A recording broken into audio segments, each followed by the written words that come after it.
So I also realized that I had been trying for 7 years to control the inevitable. It was just impossible to control the adrenaline discharge. So I understood, okay, if this is an adrenaline discharge, I'm not going to interfere it anymore. Because I am not aiming to the right point. I am not aiming to the right target, in fact. I was aiming to the consequence. I was aiming to the symptom, to the indicator.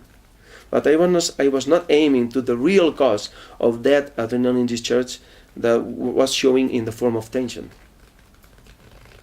So I said, okay, I'm going to relax myself. But I also want to check whether I'm thinking correctly from a technical standpoint or not. And it was so easy because I had to remind this. Oh, you know? So I started relaxing myself. I started deciding how to feel myself, because that's a matter of decision. I said, okay, I'm going to decide another thing. Obviously, if there are many people who are playing the instrument with no problems, it's because they don't feel threatened about the instrument. And I decided not to feel threatened about it. I decided to be very sincere with myself. And I realized that when I was in front of the instrument, I just was changing to the Mr. Hyde personality. And I said, no, why?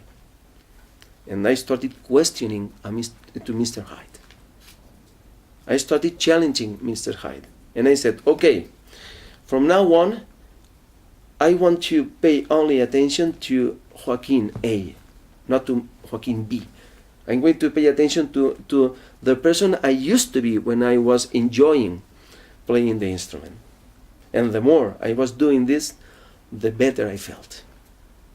The more I was paying attention to myself, the more I was directing my attention to rescue the person I used to be, the person that was behind the musician, the more stability the musician was developing again. So little by little, I got to rescue myself 100%, and the problem just disappeared. Through this approach, I was not feeding the problem anymore. This is like a circuit that feeds itself. If you are afraid of something, obviously you want to avoid it. In order to avoid it, you are going to hyperactivate your system. Why? Because you are going to defy that tension. You are to challenge the tension. But you want to avoid tension. The more you try to avoid tension, the less you achieve it, because you are creating more tension. So you feel frustrated. And then that frustration feeds your fear. It's like a shut circuit. Mm-hmm. You keep doing the same. I'm afraid. If you are afraid, you are going to avoid the situation. Yeah. If you want to avoid the situation, you are going to repress the muscular activity. As I told you, you are going to stop. If you want to clap your hand, you stop it in the very last fraction of a second. Mm-hmm. Why? Because you are afraid of not being able to clap your hands correctly.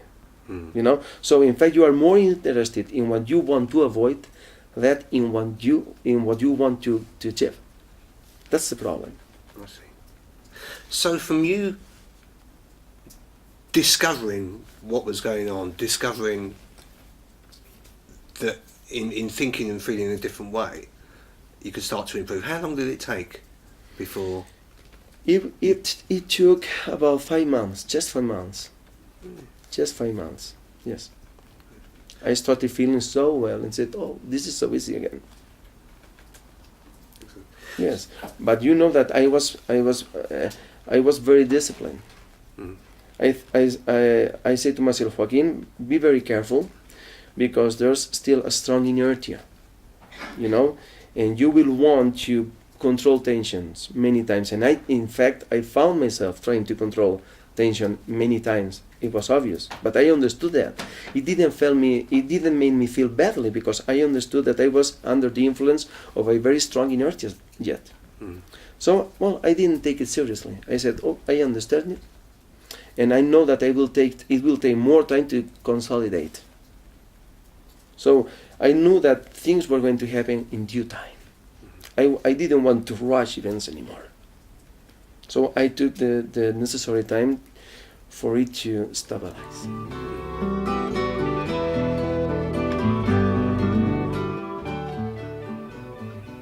Well, I told you it wasn't rocket science, and this piece of inspired learning developed into a way of helping others, and we'll be finding out more in the next 2 films.